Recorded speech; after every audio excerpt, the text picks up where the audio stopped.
श्रीपुष्पदन्त उवाच महिम्नः पारं ते परमविदुषो यद्य सदृशी स्तुतिर्ब्रह्मादीनामपि तदवसन्नास्त्वयि गिरः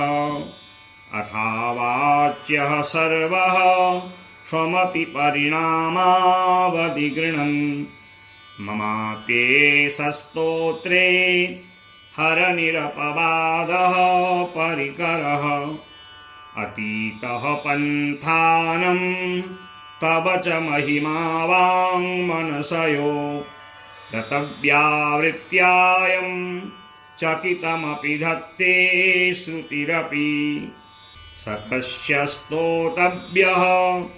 कतिविधगुणः कस्य विषयः पदे पर्वाचीने